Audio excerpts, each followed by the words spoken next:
اصل کتاب وہ ہے، اور یہ ایک چھوٹا سا دیباچہ ہے.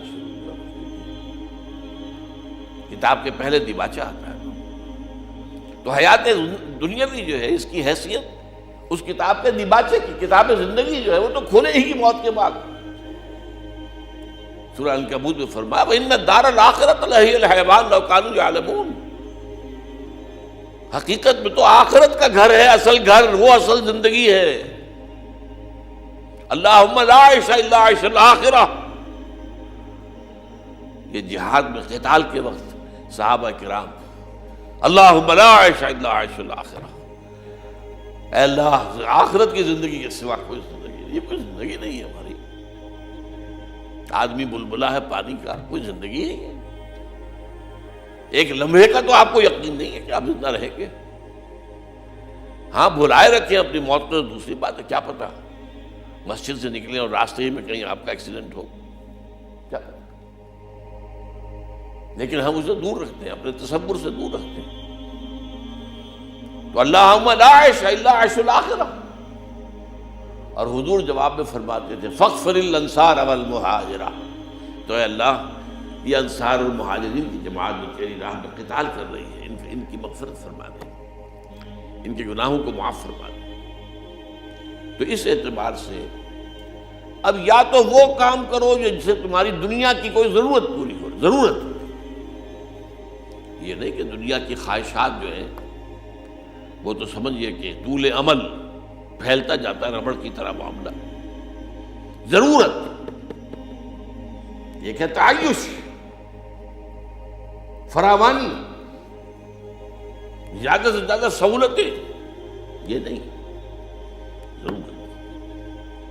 یا تو دنیا کی کوئی ضرورت پوری ہو اور یا آخرت کے اندر انسان کو اس کا اجر و ثواب مل سکے. اس دو کے علاوہ کسی تیسرے کام کے لیے یہ زندگی کا کوئی لمحہ ضائع کرنا یہ ایمان اور اسلام کے منافی ہے. اس کا مطلب ہے آپ کو آخرت پر یقین نہیں.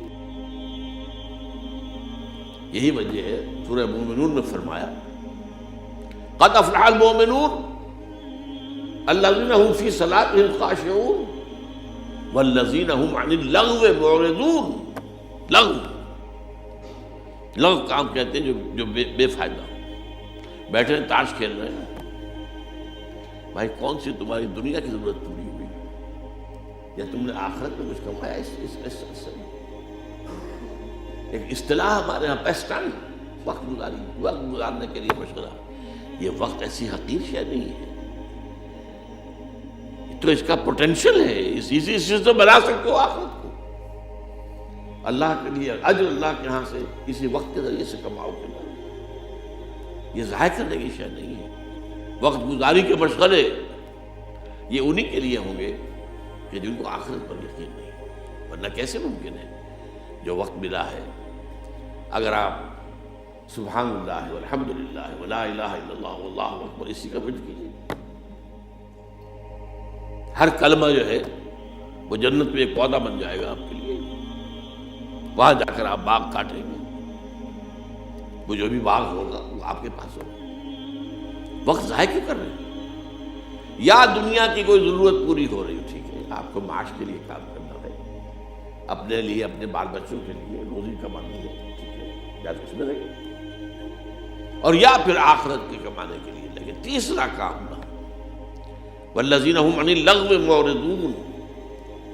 اور آپ کے علم میں ہوگا بہت سے حضرات کے کہ سورہ مومنون کی جو ابتدائی 11 آیات ہیں اسی کے ہم معنی اور بہت مشابہ سورہ معارج کی آیات ہیں. وہاں اس کی بجائے والذین هم عن اللغو معرضون کی بجائے فرمایا ہے والذین یصدقون بیوم الدین. وہ لوگ جو آخرت اور قیامت کے دن اور جزا و سزا کے حساب کے دن کو مانتے ہیں، اس پر یقین رکھتے ہیں. یعنی اگر جزا و سزا کے قانون پر ایمان ہے، یوم الدین جزا و سزا کے دن پر یقین ہے، تو پھر کیسے ممکن ہے آپ کسی لغو کام کے درس مقصد کریں؟ بلکہ سورہ فرقان میں فرمایا گیا وعباد الرحمن الذین یمشون فی الارض ہونا واذا خاطبهم الجاہلون قالوا سلاما. اور اسی میں آتا ہے کہ وہ لغو میں اذا مروا باللغو مروا کراما، وہ لغو کام کی طرف متوجہ تو ہوتے ہی نہیں، خود کام کریں، خود جائیں کہیں لغو کام کے لیے نہیں.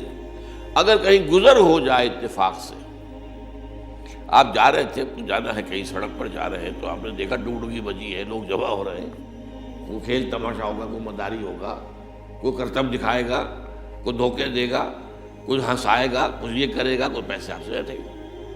اب آپ اس میں متوجہ ہو جائیں، اس کا مطلب ہے آپ نے وقت کی قدر و قیمت کو نہیں سمجھا. وَإِذَا مَرُّوا بِاللَّغْوِ، یعنی ایک تو ہے بالارادہ کسی لغو کی طرف جانا نہیں، اگر اتفاقاً گزر ہو جائے لغو کے پاس سے مروا کراما، وہ وہاں سے باعزت گزر جاتے، اس میں متوجہ نہیں ہوتے، اپنے وقت کا کوئی حصہ بھی، کوئی منٹ بھی ضائع کرنے کو تیار نہیں ہوتے.